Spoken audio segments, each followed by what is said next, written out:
دوور لە هەموو شتێک و نزیک لە ئەدەبیاتی کوردی. یەکێک لە دگارە جوان و ناسێنەرەکانی کورد وەگنێتەوە ئەدەبیاتەکەیەتی. ئەدەبی کوردی بە گوێرەی مێژونووسان و کوردناسان دەگەڕێتەوە بۆ بابەت تاهیری هەمەدانی کە لە دەوروبەری ساڵانی 1970 بۆ 1990 دا ژیاوە. بابەت تاهیر بۆ کاتێکی تر جێ دەهێڵین و بە وردی لەسەری دەدوێن.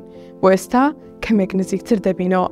ڤلادیمیر مێنۆڕسکی ڕۆژهەڵاتناس و کوردناسی ڕووسی دەڵێت ئەگەر چوویتە ڕۆژهەڵاتی ناوین و لێکۆڵینەوەت لە ئەدەبیاتی گەلانیە و ناوچەیە کرد، ئەوە ناکرێت ئەدەبیاتی کوردی لە بەرچاو نەگریت. زۆربەی شاعرانی کلاسیکی کوردی دێوانەکانیان پڕیەتی لە موناجات و سەناوستایشی تەسەووفیانە. تەسەووف پێگەیەکی قوڵی لای شاعرانی کورد هەبووە. تەسەووف هەمووەک سروشتی ڕۆحانی و هەمیش وەک جۆرێک لە عەقڵانیەت مەرجی سەرەکی شاعرێتی بووە لای شاعرانی کورد و ناوچەکەش. ئەوەی ئێمە مەبەستمانە بریتیە لە بێخودی شاعر. بێخود ناوی مەحموود کوڕی موفتی حاجی مەلا ئەمینە، کوڕی موفتی گەورە حاجی مەلا ئەحمەدی چاومار ناسراو بە پیرحەسەنە. ساڵی 1970 لە دایک بووە. لای زانایانی ناوداری و سەردەمەی سلێمانی خوێندنی تەواو کردووە. لە ساڵی 1900 کراوە بە حاکمی هەڵەبجە. دوای ئەوە مامۆستای قوتابخانەی سەرەتایی بووە لە سلێمانی لەگەڵ هەریەکە لە مامۆستایان ڕەفیق حیلمی و زێوەردا مامۆستایەتی کردووە بێ ئەوەی بەرامبەر بەوە هیچ ماگانەیەک وەربکرێت. لە پاش ماوەیەک لەم کارە دوور کەوتۆتەوە و بە درێژایی ژیانی لە کاروباری میری نزیک نەکەوتۆتەوە و هەموو ژیانی لە سلێمانی بردووەتە سەر. بێخود پاشنیەوە ڕۆی 25 ئابی 1955 لە سلێمانی کۆچی دوایی کردووە و لە گردی سەیوان نێژراوە. یەکێک لە شاکارە بەناوبانگەکانی بێخود بریتیە لە قەسیدەی تۆراوە دڵی من کە بۆ پەیامبەری نووسیوە. بەسەرهاتی ئەم قەسیدەیەش بەم شێوەیە. ڕۆژێکیان لە دوای نوێژی بەیانی مامە پیرێک بێخودی شاعری بینی و پێگوت بێخود ئەم شەو خەوێکم پێتەوە بینی. ئەوی شوتی چی بووە بۆم بگێڕەوە.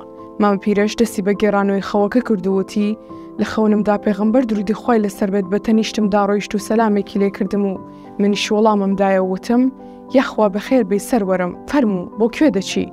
پێغەمبەر فەرمووی دەمەوێت بچمە لای بێخودی شاعر.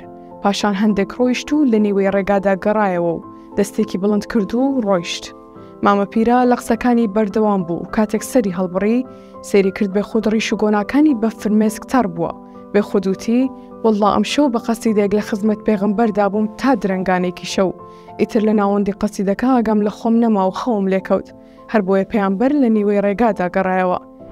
قەسیدەکەش دەڵێت لەو ڕۆژەوە ڕۆیشتووە تۆراوە دڵی من، هەر چەند دەگەڕێم بێ سەر و شوێن ماوە دڵی من. ئاخۆ بە چ شاخێکەوە گیرساوە دڵی من، یاخۆ بە چ داخێکەوە سوتاوە دڵی من.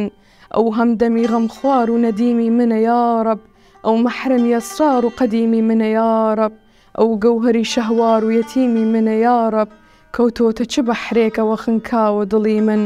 مەجنوونی دووگی سوی چ لەیلایەکە ئاخۆ، یاوامقی جادووی چ عەزرایەکە ئاخۆ، دێوانەیی ئاهووی چ سەحرایەکە ئاخۆ، کام چیهرەپەری دیوە کە ترساوە دڵی من. ئەتلێتەوە گاهێ بە خەیاڵی خەت و خاڵی، ئەخولێتەوە گاهێ بە چرای شەوقی جەماڵی، نازانێ ئەگەر چۆنە بەدەست دەردەوە حاڵی، وەک پوش و پەڵاشێ کە بەدەمباوە دڵی من.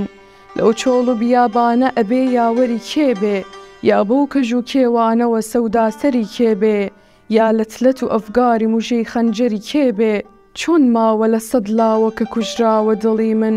بۆچی نەڕژێ سەیلی سروشکم وەکو باران، بۆچی وەکو یاعقوب نەبمە شوهرەی شاران، لەو یوسوفە پرسی و مەلە بێگانە و یاران، هەرگیز نییە سۆراغی لە هیچ لاوە دڵی من.